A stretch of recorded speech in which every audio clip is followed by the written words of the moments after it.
മടങ്ങി വരാം മറ്റൊരു പുതിയ വീഡിയോയിലേക്ക്. മക്കളെ, ഇന്നാണ് +1 ഏകജാലകം വഴിയുള്ള സിംഗിൾ വിൻഡോ സിസ്റ്റം ഏകജാലകം വഴിയുള്ള +1 അഡ്മിഷൻ നമ്മൾ ഓൺലൈൻ വഴിയുള്ള ആപ്ലിക്കേഷൻ കൊടുക്കുന്നതിൻ്റെ ആദ്യത്തെ ദിവസം. നമ്മൾ ശ്രദ്ധിക്കേണ്ട ഒരുപാട് കാര്യങ്ങളുണ്ട്. നമുക്ക് ഘട്ടം ഘട്ടമായിട്ട് ഓരോ കാര്യങ്ങളെ സംബന്ധിച്ച് സംസാരിക്കാം. ആദ്യം തന്നെ പറയാനുള്ളത്, നിങ്ങൾക്ക് ഈ ഏകജാലകവുമായി ബന്ധപ്പെട്ട എന്ത് സംശയം ഉണ്ടെങ്കിലും നിങ്ങൾക്ക് കമൻറ്റ് ബോക്സിൽ ചോദിക്കാവുന്നതാണ്. കൃത്യവും വ്യക്തവുമായ മറുപടി നിങ്ങൾക്ക് ഞാൻ നൽകുന്നതാണ്. ഓക്കെ ആണല്ലോ? അപ്പോൾ നമുക്ക് വീഡിയോയിലേക്ക് പോവാം. നമ്മൾ ആദ്യം +1 നമുക്ക് അഡ്മിഷൻ കിട്ടണം. എന്ത് ചെയ്യണം? അതിനാണ് സിംഗിൾ വിൻഡോ സിസ്റ്റം അഥവാ ഏകജാലകം എന്ന ഓൺലൈൻ വഴിയുള്ള സംവിധാനം പ്രകാരം നമുക്ക് അഡ്മിഷൻ എടുക്കാനുള്ള വഴിയുള്ളത്. അതിന് നമ്മൾ ഏറ്റവും നിയറസ്റ്റ് ആയിട്ടുള്ള അക്ഷയ സെൻറ്ററിലോ അല്ലെങ്കിൽ കോമൺ സർവീസ് സെൻറ്ററിലോ അല്ലെങ്കിൽ നമുക്ക് സ്വന്തമായിട്ട് ചെയ്യാൻ ആർക്കെങ്കിലും കഴിയുമെങ്കിൽ അല്ലെങ്കിൽ പരിചയമുള്ള ആരെങ്കിലും സമീപിച്ച് നമുക്ക് ഓൺലൈൻ ആയിക്കൊണ്ട് ഈ അപേക്ഷ സമർപ്പിക്കാവുന്നതാണ്. ആദ്യം തന്നെ HSCAPൻ്റെ ഒഫീഷ്യൽ വെബ്സൈറ്റിൽ നമ്മൾ പ്രവേശിച്ചിട്ട് അവിടെ കാൻഡിഡേറ്റ് ലോഗിൻ ക്രിയേറ്റ് ചെയ്യാനുണ്ടാകും. അവിടെ നമുക്ക് എന്ത് ചെയ്യണം? നമ്മുടെ ഫോൺ നമ്പർ, രജിസ്റ്റർ നമ്പർ, നമ്മൾ പാസ്സായ വർഷം, മറ്റു കാര്യങ്ങളൊക്കെ കൊടുത്ത് നമുക്ക് എന്ത് ചെയ്യാം? സൈനപ്പ് ചെയ്യേണ്ടതുണ്ട്. അങ്ങനെ സൈനപ്പ് ചെയ്യുമ്പോൾ നമുക്കൊരു OTP വരും. ഈ OTP നമ്മളവിടെ എൻ്റർ ചെയ്ത് കൊടുക്കേണ്ടതുണ്ട്. ഒരു കാര്യം ശ്രദ്ധിക്കേണ്ടത്, നമുക്കെങ്ങാനും OTP വന്നിട്ടില്ലെങ്കിൽ ഒരു നിശ്ചിത സമയത്തേക്ക് ബ്ലോക്ക് ആകും. പക്ഷേ വീണ്ടും അത് ആവർത്തിക്കപ്പെടുകയാണെങ്കിൽ 24 ഹവേഴ്സിലേക്ക് 24 മണിക്കൂറിലേക്ക് വീണ്ടും അത് ബ്ലോക്ക് ആക്കപ്പെടും. അതിനുശേഷം മാത്രമേ പിന്നീട് നമുക്കത് ചെയ്യാൻ പറ്റുള്ളൂ. അതുകൊണ്ട് ആദ്യം തന്നെ നല്ല നെറ്റ്വർക്കുള്ള, അതുപോലെ തന്നെ നല്ല റേഞ്ചുള്ള, റീചാർജൊക്കെ ഓക്കെ ആയിട്ടുള്ള ഒരു ഫോണുമായിട്ടാണ് നമ്മൾ ഈ ഒരു പ്രവർത്തിക്ക് നമ്മൾ ആദ്യം തന്നെ നിൽക്കേണ്ടത്. ശേഷം നമുക്ക് OTP ഒക്കെ കിട്ടിയതിന് ശേഷം നമുക്കൊരു പാസ്വേഡ് ക്രിയേറ്റ് ചെയ്യാനുണ്ട്. അപ്പോൾ നമ്മൾ പാസ്വേഡ് ക്രിയേറ്റ് ചെയ്തു, ആപ്ലിക്കേഷൻ നമ്പർ നമുക്ക് കിട്ടി. അങ്ങനെ നമ്മൾ ലോഗിൻ ചെയ്യുന്നു.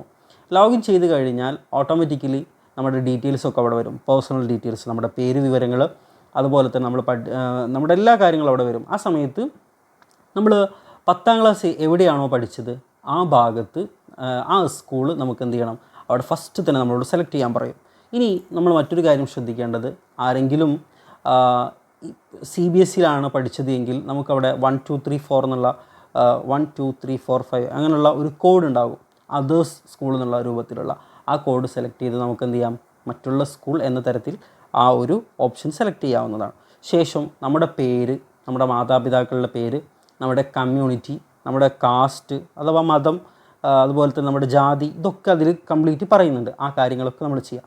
പിന്നെ നമ്മളവിടെ ഫില്ല് ചെയ്യാനുണ്ടാവുക നമ്മുടെ താലൂക്ക് ഏതാണ്, അതുപോലെ നമ്മുടെ മുനിസിപ്പാലിറ്റി ആണോ പഞ്ചായത്താണോ, അങ്ങനെ തുടങ്ങിയിട്ടുള്ള അടിസ്ഥാന വിവരങ്ങളാണ് ഉണ്ടാവുക.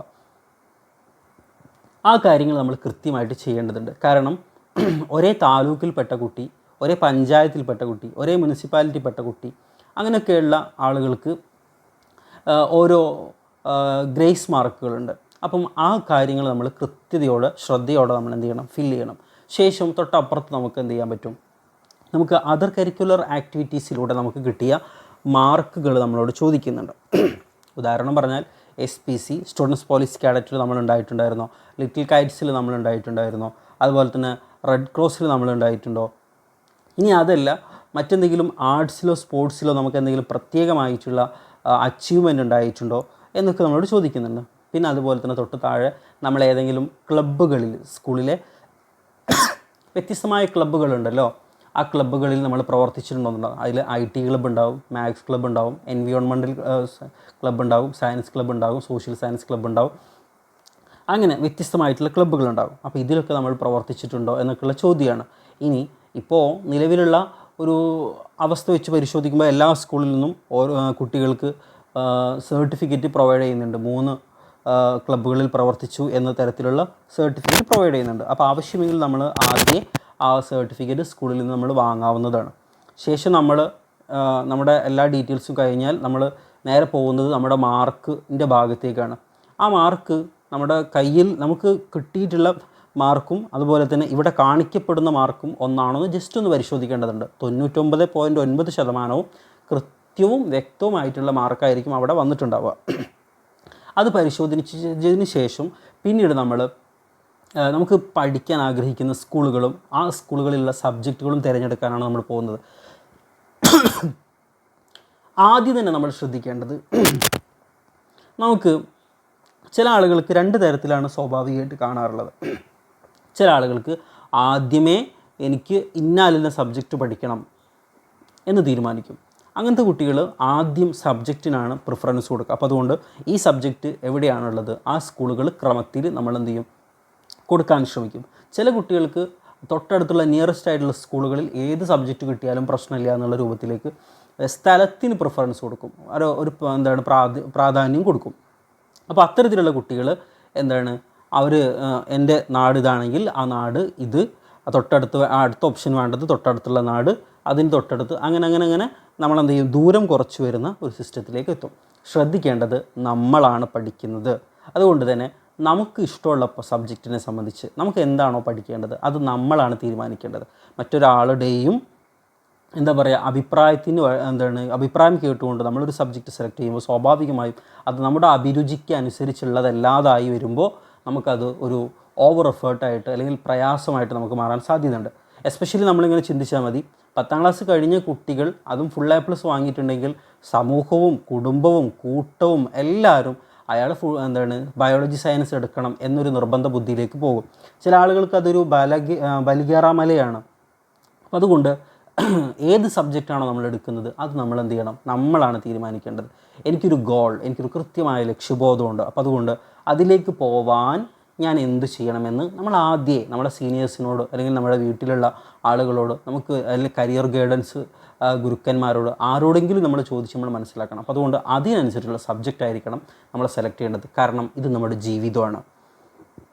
നമ്മുടെ ലക്ഷ്യത്തിലേക്ക് സഞ്ചരിക്കുന്നതിൻ്റെ പ്രാഥമിക ഘട്ടമാണ്. അപ്പോൾ അതുകൊണ്ട് തന്നെ ഇവിടെയുള്ള സെലക്ഷൻ നമ്മൾ കൃത്യമായിട്ട് നമ്മൾ എന്ത് ചെയ്യണം, നമ്മൾ ആ സെലക്ട് ചെയ്തിരിക്കണം എന്നതാണ് ഒരു കാര്യം. അപ്പോൾ അതുകൊണ്ട് തന്നെ നമ്മൾ ഈ പറയപ്പെട്ടതുപോലെ സബ്ജക്റ്റാണ് സെലക്ട് ചെയ്യുന്നത് എങ്കിൽ, ഒരു ഉദാഹരണം പറഞ്ഞാൽ ഒരു കുട്ടി ഫുൾ A+ വാങ്ങിയ കുട്ടിയാണ്, അപ്പോൾ അയാൾക്ക് ബയോളജി സയൻസ് വേണം എങ്കിൽ ഏറ്റവും നിയറസ്റ്റ് ആയിട്ടുള്ള സ്കൂളിൽ ബയോളജി സയൻസ് ഉണ്ടോ എന്ന് നമ്മൾ പരിശോധിക്കണം.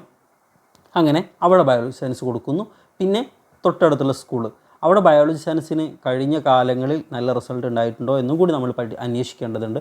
അപ്പോൾ അതിനനുസരിച്ച് ചിലപ്പം ചില സ്കൂളുകളിലെ പ്രാക്ടിക്കൽ ക്ലാസ്സുകളൊക്കെ വളരെ ശോചനീയാവസ്ഥയിലായിരിക്കും. നല്ല പ്രാക്ടിക്കൽ ക്ലാസ് കിട്ടുന്ന സ്കൂളായിരിക്കണം എന്നില്ല. അപ്പോൾ അതുകൊണ്ട് അതൊക്കെ അന്വേഷിച്ചതിന് ശേഷം മാത്രം നമ്മൾ എന്ത് ചെയ്യണം, സബ്ജക്റ്റ് കൊടുക്കാൻ ശ്രമിക്കണം. അപ്പം ബയോളജി സയൻസ് പ്രിഫർ ചെയ്യുന്ന കുട്ടികളാണെങ്കിൽ ഈ പറയപ്പെട്ട രൂപത്തിൽ ബയോളജി സയൻസ് സെലക്ട് ചെയ്യുക. സ്കൂളുകൾ ഏറ്റവും നല്ല ആ സബ്ജക്റ്റിൽ ഏറ്റവും നല്ല ക്ലാസ്സുകൾ കിട്ടുന്ന സ്കൂളുകളാണോ നമ്മൾ നോക്കണം. അതിനനുസരിച്ച് നമ്മൾ എന്ത് ചെയ്യണം, ഇങ്ങനെ കോമ്പിനേഷൻ കൊടുക്കാൻ ശ്രമിക്കണം. ഇനി നമുക്ക് ഉദ്ദേശിക്കുന്ന സബ്ജക്റ്റ് ബയോളജി സയൻസ് ആണെങ്കിൽ നമ്മൾ ആദ്യത്തെ ഒരു നിശ്ചിത സ്കൂളുകൾ നമുക്ക് പോയി വരാൻ കഴിയുന്ന തരത്തിലുള്ള സ്കൂളുകൾ നമ്മൾ ആദ്യം കൊടുക്കുന്നു. ശേഷം നമ്മൾ എന്ത് ചെയ്യണം, ഇനി നമുക്ക് കമ്പ്യൂട്ടർ സയൻസ് ആണ് വേണ്ടതെങ്കിൽ പിന്നീട് നമ്മൾ കമ്പ്യൂട്ടർ സയൻസ് കൊടുക്കുന്നു.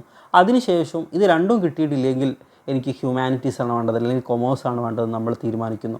ഇനി അങ്ങനെയാണ് നമ്മൾ പ്രിഫറൻസ് കൊടുക്കേണ്ടത് ഓരോ സബ്ജക്റ്റുകൾക്കും. മറ്റൊരു കാര്യം ശ്രദ്ധിക്കേണ്ടത്, ഇപ്പോൾ സയൻസ് ആണെങ്കിൽ ബയോളജി സയൻസ്, കമ്പ്യൂട്ടർ സയൻസ് ഉണ്ട്.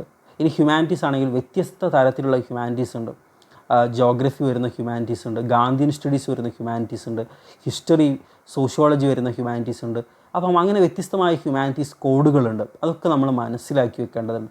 ഇനി കൊമേഴ്സ് ആണെങ്കിലോ അഡീഷണൽ സബ്ജക്റ്റായിട്ട് സ്റ്റാറ്റി വരുന്ന കൊമേഴ്സ് ഉണ്ട്. അതുപോലെ തന്നെ കമ്പ്യൂട്ടർ ആപ്ലിക്കേഷൻ വരുന്ന കൊമേഴ്സ് ഉണ്ട്. അതുപോലെ തന്നെ പൊളിറ്റിക്കൽ സയൻസ് വരുന്ന കൊമേഴ്സ് ഉണ്ട്. അപ്പം മാത്സ് വരുന്ന കൊമേഴ്സ് ഉണ്ട്.